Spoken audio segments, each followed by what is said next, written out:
A Souza Produções convida você a se tornar um patrocinador. Semeie no nosso ministério. Com a sua oferta poderemos produzir muito mais vídeos. Este é um ministério independente e, por isso, precisa da sua participação.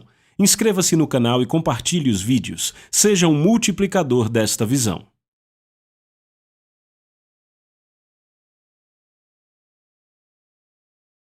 Os versículos usados nos vídeos que traduzimos nem sempre correspondem a versões em português. Muitas vezes precisamos traduzir do original em inglês para fazerem sentido no contexto do vídeo. Como vocês estão essa noite? Bem, vamos abrir logo em dois lugares. Abra aí em Hebreus capítulo 6. Hebreus capítulo 6 e também Lucas capítulo 16. Vamos ganhar tempo porque vamos abrir em Lucas 16 algumas vezes. Vamos começar no capítulo 6 de Hebreus. E bem-vindos à segunda hora do nosso curso Movido pela Eternidade. Faça sua vida valer a pena hoje e para sempre. Quantos querem fazer a vida valer a pena para sempre? Amém. Sabe, eu prefiro que a minha vida valha a pena para sempre do que ela contar temporariamente. Sabe no que eu penso quando eu falo disso? Lembra de quando João Batista nasceu? O que o anjo disse no nascimento? O anjo disse a Zacarias antes de ele nascer, na verdade antes de ele ser concebido, disse: ele será grande à vista de Deus. Uma coisa é ser grande aos olhos dos homens, outra coisa é ser grande aos olhos de Deus. Se você tivesse que escolher entre ser grande aos olhos de Deus e ser grande aos olhos dos homens, qual escolheria? Vocês já entenderam qual a melhor escolha, amém? E é sobre isso que esse curso fala. Então, as próximas 4 horas ou sessões irão focar especificamente nas verdades reveladas em nossa alegoria nos capítulos 2 e 3 do julgamento de independente, enfraquecida, enganada e vida dupla, o julgamento dos incrédulos. Então, nas 7 aulas restantes, ou 2/3 do livro, eu acho que é isso, um pouco menos, focaremos no julgamento dos crentes. Bem, na nossa alegoria, Jalen representa Jesus Cristo. O Rei Pai representa o Todo-Poderoso Deus e Dagon representa Satanás. Endel é a vida de um indivíduo na Terra. Afabel é a cidade celeste de Deus e a terra abandonada de Elone representa o Lago de Fogo, onde todo indivíduo sem a graça salvadora de Jesus passará a eternidade. Estão acompanhando? Então vamos para Hebreus capítulo 6. Capítulo 6, por favor. Hebreus capítulo 6. Eu vou ler a partir do primeiro versículo. Paulo escreve dessa forma, deixando de lado a discussão sobre princípios elementares, repitam, elementares. Princípios elementares de Cristo, continuemos para a perfeição ou maturidade, não lançando de novo o alicerce, repitam, alicerce, do arrependimento de obras mortas e da fé em Deus, da doutrina de batismos, da imposição de mãos, da ressurreição dos mortos e do juízo eterno. Repitam comigo, juízo eterno. Eu vou ler para vocês da Amplificada e ela diz: não vamos mais uma vez lançar o alicerce do julgamento e punição eternos. Estes são assuntos sobre os quais vocês deveriam estar completamente cientes há muito, muito tempo. Vocês ouviram? Vocês já notaram que o apóstolo Paulo na Bíblia diz que uma das doutrinas elementares ou fundamentais de Cristo qual é? Julgamentos e punições eternas, certo? Vocês entendem? Então vamos falar de elementar ou fundamental. O dicionário diz que elementar significa o seguinte: constituinte do básico, essencial ou parte fundamental. Então, como entendemos o elementar? Basta ver o ensino básico. O que recebemos no ensino básico? Você recebe ferramentas bem básicas, ferramentas fundamentais, que vão lhe ajudar na educação, quer seja no ensino médio, ou quer seja durante um mestrado, durante um doutorado, ou até se você for fazer um pós-doutorado, estão entendendo? No elementar estão as ferramentas básicas para caminhar. Você consegue imaginar construir a sua educação sem ter o conhecimento primário do ensino básico? Em outras palavras, no ensino básico você aprende a ler, aprende a escrever, aprende a somar, a subtrair, a dividir e a multiplicar. Imagine construir a sua educação sem saber ler. Vamos, fale comigo. Não tem como, você não consegue fazer. Vocês estão aqui? Então o que você aprende no ensino básico é completamente essencial para uma educação apropriada. E aí Paulo chega e diz que uma das doutrinas elementares de Cristo são os julgamentos e as punições eternas. Mas sabe o que eu descobri em 23 anos de ministério? A maioria dos crentes não tem consciência completa dos julgamentos e recompensas eternas. E sabe o que mais? Paulo diz, vocês já deviam conhecer essas coisas há muito tempo atrás. Então eis a questão. Que tipo de igreja está sendo construída, especialmente na América? Imagine construir uma casa sem alicerce. Imaginem construir uma educação sem saber somar, sem saber escrever. É isso que estamos fazendo na igreja. E eu vou mostrar a vocês, nas próximas lições, por que temos uma igreja agora desequilibrada, que não é forte, que não se levanta contra o pecado da sociedade, a influência da sociedade, porque nós não temos o alicerce. Não estamos tendo a educação do ensino básico, entenderam? Vocês estão aqui? Então, eu me lembro quando, sabe, no começo do ano eu estava orando para escrever esse livro, e o Senhor falou comigo, ele disse, filho, você tem que escrever esse livro, e aquilo foi tão forte, sabe, todo dia ele falava aquilo, você tem que escrever esse livro, tem que escrever. E eu pensei, como posso comunicar a uma geração de pessoas as verdades da eternidade, a verdade do julgamento e das recompensas eternas? Porque note que o escritor disse que algumas das doutrinas elementares são julgamentos e recompensas eternas, e lembrem o que eu falei na sessão passada. Os julgamentos eternos que são realizados no tribunal de Cristo vão durar para sempre, nunca haverá alteração, nunca haverá um adendo, nunca haverá uma expiração desses julgamentos. Entendem? Como eu comunico a uma geração de pessoas que vive no mundo temporal a realidade dos julgamentos eternos que nunca terão fim? E o Senhor me disse o que eu fazia, eu contava histórias. E eu disse, é isso que eu vou fazer? Então começou a surgir uma história no meu coração. Mas eu não sou muito de contar histórias, não sei bem fazer isso. Mas sabe, eu comecei a fazer isso e foi impressionante. Eu não conseguia parar de escrever.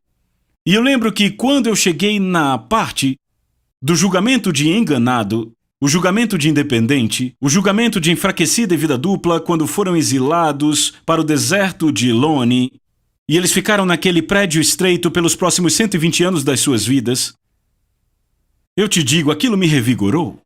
Eu preguei 3 vezes. No domingo, eu estava voando para casa, o meu assistente dormindo e eu não conseguia parar. No avião, ele dormindo e eu digitando. Chegamos em casa, era 1h da manhã e eu não conseguia dormir.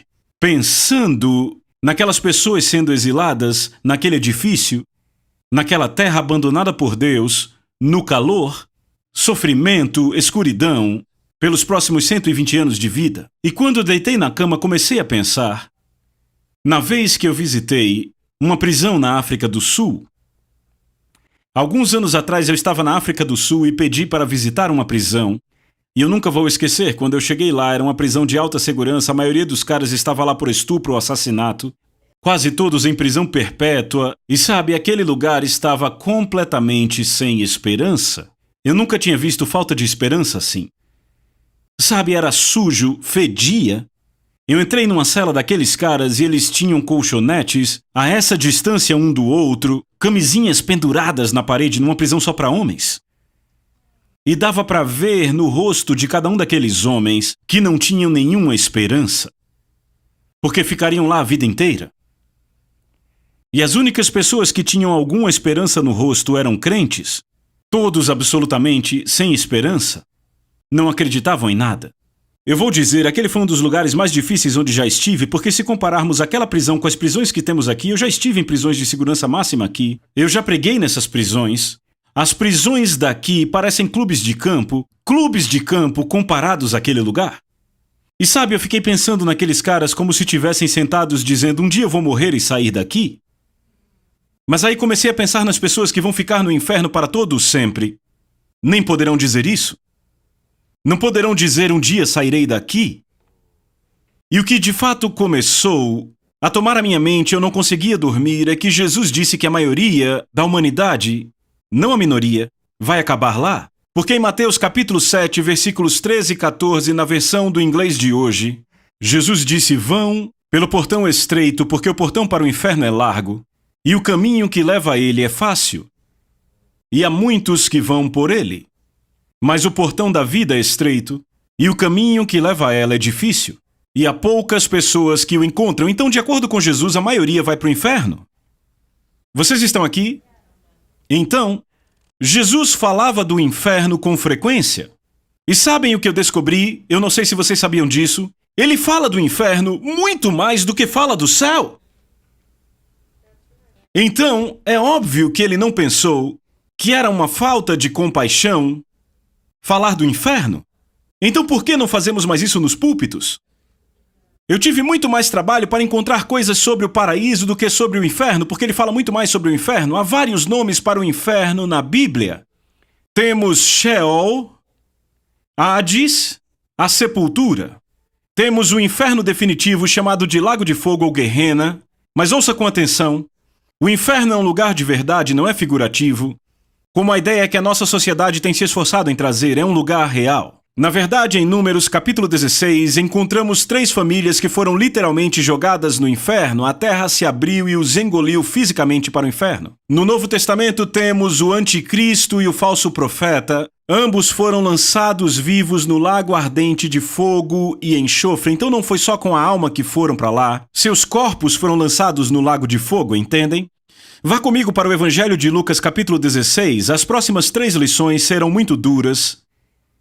E se você não tiver em mente que uma das doutrinas básicas de Cristo são os julgamentos e recompensas eternas, não sei se vai aguentar isso. Você vai se perguntar por que eu estou ouvindo isso, porque é um alicerce, e depois eu vou te explicar por que você precisa desse alicerce. Eu vou te mostrar na palavra por quê. Você pode dizer amém? Lembre-se que é importante, Jesus falou muito sobre isso. Então, em Lucas capítulo 16, versículo 19, lemos que havia certo homem rico que se vestia de púrpura e fino linho e vivia com regalia todos os dias, mas havia um mendigo moribundo chamado Lázaro que se sentava ao seu portão, desejando ser alimentado com as migalhas que caíam da mesa do homem rico. Além disso, os cães vinham e lambiam suas feridas.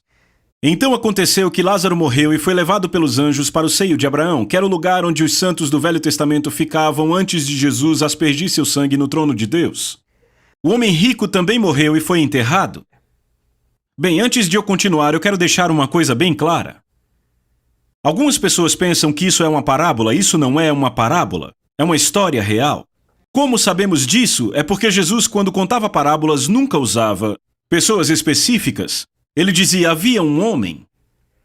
Mas nesse caso ele fala de um certo homem rico e também dá nome a Lázaro. Você nunca vai encontrar Jesus dando nome às pessoas em suas parábolas, entendem? Também notamos que ele cita Abraão pelo nome, a pessoa de Abraão que conhecemos por nome nessa história. Então isso não é uma parábola. Jesus está falando de um acontecimento real, que ele viu. Versículo 23. E estando em tormentos, certo? Então, na linguagem atual seria em grande dor. Então, estando em tormento e grande dor, no Hades, que é o inferno, ele levantou seus olhos e viu Abraão ao longe, e Lázaro em seu seio. Então ele clamou, Pai Abraão, tem misericórdia de mim e envia Lázaro, para que ele ponha a ponta do seu dedo na água e coloque em minha língua, pois estou atormentado neste fogo. Então ele estava atormentado, e eu já disse, estava em grande dor, agonia ou desespero. Mas eu quero que você note que ele reconheceu Abraão e Lázaro, e eles o reconheceram, viram isso? Ele pôde olhar para o seio de Abraão, a uma grande distância, e ele pôde reconhecer Abraão e pôde reconhecer Lázaro, aquele mendigo a quem não dava muita atenção. Ele os reconheceu e eles o reconheceram. Sabe o que isso me diz? Que as pessoas serão bem humanas no inferno. E bem reconhecíveis. Estão acompanhando? Eles ainda vão ter capacidade de raciocinar. Ainda terão emoções, ainda terão vontades, ainda terão atributos físicos, pois ele pôde ser reconhecido por Abraão. Estão comigo?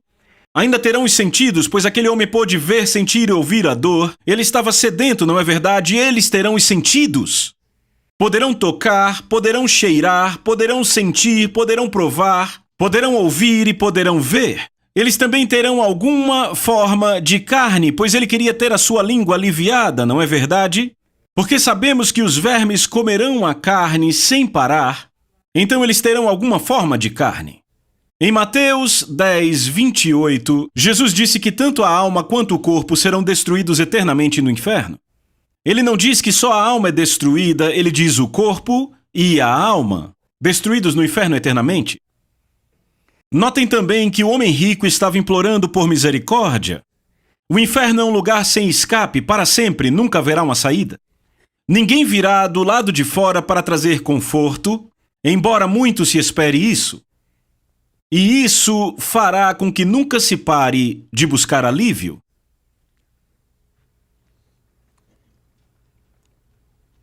Abraão reforçou a situação, disse: há um grande abismo nos separando. Qualquer um que tentar atravessar para aí, para levar conforto, será parado e ninguém pode vir daí para cá. Agora respire fundo. Versículo 25. Mas Abraão disse: filho, lembre-se que na sua vida você recebeu boas coisas, assim como Lázaro recebeu coisas ruins. Agora ele é confortado e você está em tormento. Algumas versões dizem grande dor. Versículo 27. Então ele disse: eu imploro a você, pai, que o envie à casa do meu pai, pois eu tenho 5 irmãos, a quem ele pode testemunhar, para que eles não venham para esse lugar de tormento. Já ouviu dizer que a desgraça ama a companhia? Não no inferno. Aqui está um homem cujas 5 pessoas mais próximas dele eram seus irmãos. Ainda assim, ele implorou a Abraão que enviasse Lázaro aos seus irmãos para que não acabassem no mesmo lugar. E sabe, a sociedade pode dizer que haverá festas, amizade, interação no inferno. Não haverá interação. Há 0 de interação no inferno. 0. 0. Mas ainda assim vai se desejar isso. Porque ainda haverá emoções, ainda haverá vontade, ainda haverá mente, mas haverá 0 de interação.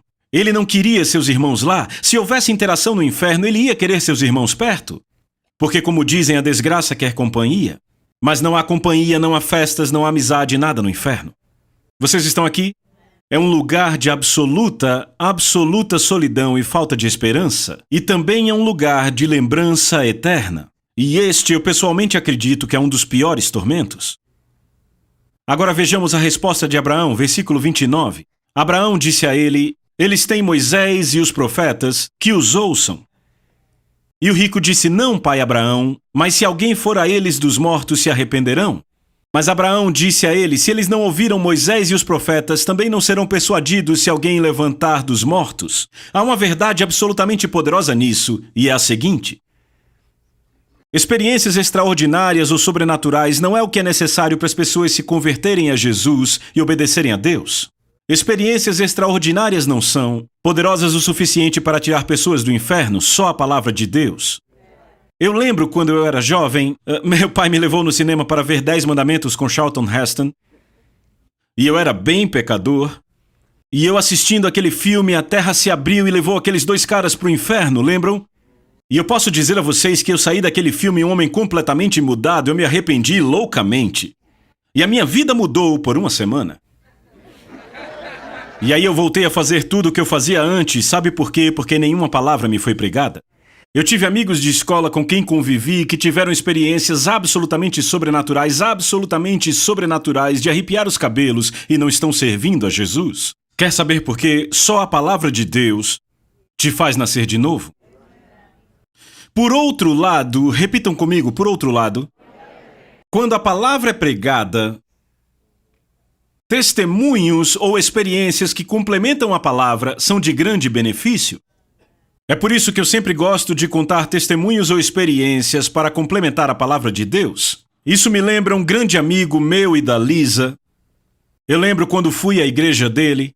Nós estávamos na casa dele depois do culto e ele é um amigo, ele é um pouco mais novo do que eu e ele está no ministério há muitos anos. E uma noite ele veio e disse: John, Lisa, eu nunca contei para vocês o que aconteceu quando eu era jovem. Eu caí numa vala de construção. Isso foi no Caribe. E ele disse: estava na época das chuvas, a vala estava cheia de água, meu irmão sabia nadar, eu não. Então eu caí. E quando caí, não consegui sair com aqueles muros cheios de lama. E meu irmão não conseguiu me tirar e correu para pedir ajuda. E quando a ajuda finalmente chegou, ele já estava morto há 30 minutos, mas ainda tentaram reanimá-lo. Eu nunca vou esquecer dele olhando para nós, e nunca vou esquecer da presença de Deus tomando aquele lugar enquanto ele contava. Foi maravilhoso. Ele disse, John, Lisa, disse, quando eu deixei o meu corpo foi como tirar a mão de uma luva. Ele disse, todos os meus sentidos estavam intactos. Ele disse, eu podia ver, eu podia ouvir, eu podia sentir, todos os meus sentidos intactos. Ele disse, quando eu saí, ele disse, eu comecei a ir para dentro da terra. Ele disse, eu comecei a ir numa aceleração muito rápida. E ele disse que a escuridão era tão forte que ele disse que era como se vestisse ela. Ele disse, se eu colocasse a minha mão na frente do rosto e fizesse isso, eu não teria visto nada. Ele disse, eu nunca vi uma escuridão tão forte. Ele disse que o medo era indescritível. Ele disse, eu não consigo achar uma forma para descrever o medo que eu estava sentindo, porque não há forma natural para descrever. Ele disse, eu achava que o medo não podia ficar pior, mas à medida que eu ia mais fundo, o medo piorava. Ele disse, eu comecei a gritar e eu me ouvia gritando. Por que está acontecendo isso comigo? Eu sou um cristão! E ele disse, John, a minha mãe e meu pai tinham nascido de novo, mas eu estava mais ou menos. Ele disse, eu realmente não era crente. Ele disse, mas eu achava que era cristão. Ele disse, eu estava indo naquela escuridão e eu ouvia os gritos e sabe, existe um tipo de grito, mas há outro tipo de grito. E esse outro tipo de grito é o que faz o sangue nas suas veias gelar. Ele disse, eram esses gritos que eu ouvia.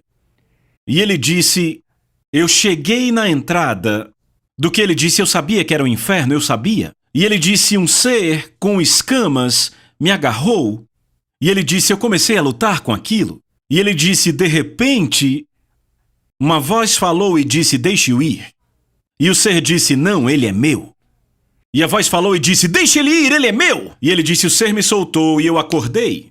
E eu estava mordendo o polegar do médico que tentava me ressuscitar. E ele disse, a minha mãe e o meu pai estavam orando e oravam o seguinte, Deus, se você trouxer nosso filho de volta à vida, daremos ele a você para sempre. E hoje esse homem é um ministro do Senhor. Esse é o inferno. É um lugar real e há pessoas que já foram lá. Lázaro e esse homem rico experimentou o inferno e Lázaro e Abraão conseguiam vê-lo. Estão acompanhando? Agora, a experiência que o meu amigo teve, a experiência desse homem rico era um inferno temporário, repitam, temporário, que se chama Hades. Certo? Hades é o inferno de retenção temporária. Antes do trono do julgamento, ele não é um inferno final. O inferno final temos no livro de Apocalipse. Vá para Apocalipse, capítulo 20. Então, nas Escrituras, se você quiser anotar, Hades ou a sepultura, na Bíblia, se refere ao inferno temporário. Guerrena ou lago de fogo se refere ao inferno permanente. E eu vou mostrar para vocês em Apocalipse capítulo 20, verso 11. Vi um grande trono branco, falaremos disso depois, e aquele que nele se assenta, de cuja presença fugiram a terra e o céu, e não se achou lugar para eles. Vi também os mortos, grandes e pequenos, postos diante do trono, então se abriram livros, e ainda outro livro, e o livro da vida foi aberto. E os mortos foram julgados segundo as suas obras, conforme o que se achava escrito nos livros. Deu o mar os mortos que nele estavam. A morte e o Hades entregaram os mortos, é o inferno temporário, a morte e o Hades. Veem? Entregaram os mortos que neles havia e foram julgados um por um segundo as suas obras. Então a morte e o Hades foram lançados no lago de fogo. Então o próprio inferno temporário será lançado no lago de fogo, entendem? Esta é a segunda morte. E se alguém não foi achado escrito no livro da vida, este foi lançado no lago de fogo. E a Bíblia é muito clara quando diz que as pessoas serão atormentadas dia e noite para todo sempre. Certo, algumas pessoas acham que isso vai parar, mas a Bíblia diz que não, claramente. Há uma mulher, uma amiga muito próxima minha e de Lisa, ela está na terceira geração de ministros e eu quero falar da avó dela, Efrosine. Efrosine foi uma jovem grega e ela nasceu com uma fome, mas sem Deus. E toda vez que ela falava sobre Deus com amigos e família, era tratada com escárnio e ela acabou enfrentando perseguição. E ela não era crente, ela só queria saber de Deus. Ela sabia que existia um, mas não conhecia. Então um dia ela estava na praça da cidade participando de uma dança típica na Grécia e ela ouviu claramente uma voz. E aquela voz disse a ela: busque a dança eterna. Quando Efrosine ouviu aquilo, ela começou a falar com os amigos. Você ouviu essa voz? Ninguém sabia do que ela estava falando. Então ela deixou a dança e começou a correr para casa. E no caminho de casa, um grande fardo começou a pesar nela, um grande fardo como se ela carregasse uma mochila. Ela entrou correndo em casa, foi para o seu quarto, e quando ela entrou no quarto, ela caiu no chão, começou a chorar e ouviu aquela voz de novo. Quem era? Ela não tinha ideia de quem era. De repente, o quarto dela desapareceu e ela viu a si mesma no Gólgota. E lá estava Jesus pendurado na cruz, o sangue escorrendo dele. Ok? Então, enquanto ela olhava para o Senhor atormentado na cruz, ela ouvia gritos ao longe. Ela se virou, olhou e de repente havia um poço. E dentro daquele poço, um oceano de fogo. E ali ela vê e ouve multidões de pessoas amaldiçoando a Deus, gritando incessantemente naquele fogo. De repente, uma mão pegou-a pela cabeça e começou a empurrá-la naquele poço. E dizia: este é o seu lugar. Estão comigo? Ela começou a gritar. Então aquela mão a soltou e ela ouviu outra vez a voz que dizia: mas ele fez isto por você, para que você não tenha que ir para lá. Ela imediatamente aceitou o sacrifício de Jesus e aceitou Jesus como seu Salvador.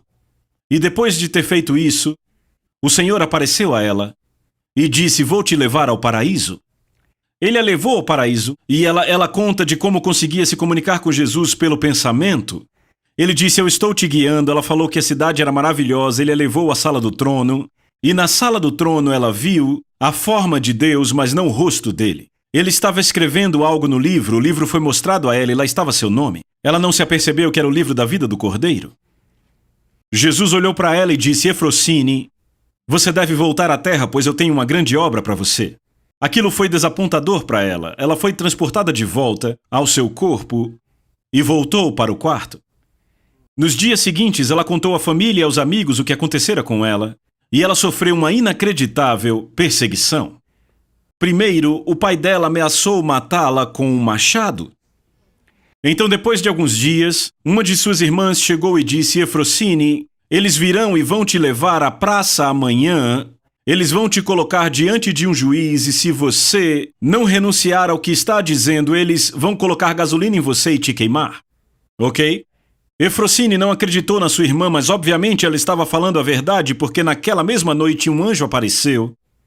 O anjo a levou para outra cidade, bem longe, onde alguns parentes seus moravam e ela cresceu lá. E hoje há 4 gerações de ministros e eles estão lá na Grécia pregando a palavra de Deus por causa do que aquela mulher viu e do que foi ministrado a ela. Certo? O que Efrosine viu foi o lago de fogo, enquanto que o meu amigo viu foi o Hades, o inferno temporário, certo? Então vamos ler Apocalipse 21:8, que diz: mas os covardes que me deram as costas, isso é Jesus falando, e aqueles que são infiéis a mim, os corruptos, assassinos, imorais e aqueles que lidam com demônios, adoradores de ídolos mentirosos, o destino deles é o lago que arde com fogo e enxofre. Esta é a segunda morte. Então deixa eu falar sobre isso. Repita: enxofre. É uma substância não metálica que queima com grande calor e produz um cheiro desagradável. Na verdade, o que os cientistas dizem é que o enxofre, o vapor do enxofre, é o único cheiro ao qual o sentido humano não se acostuma. Ele não consegue se acostumar. É o único cheiro que o sentido sabe. Eu já estive em muitas prisões, em certos lugares em países pobres onde o cheiro é inacreditável. E sabe, você acostuma com o cheiro. Mas o enxofre, o sentido humano, o olfato humano não consegue se acostumar. Não é interessante? Jesus disse que a segunda morte, repitam, segunda morte. Jesus diz à igreja em Apocalipse 2:11, ele diz: o vencedor de nenhum modo sofrerá o dano da segunda morte. Certo?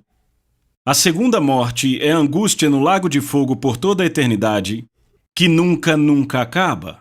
Nunca acaba. Eu quero que você pare e pense nisso. Agora pense em alguém vivendo nessa condição por todo sempre.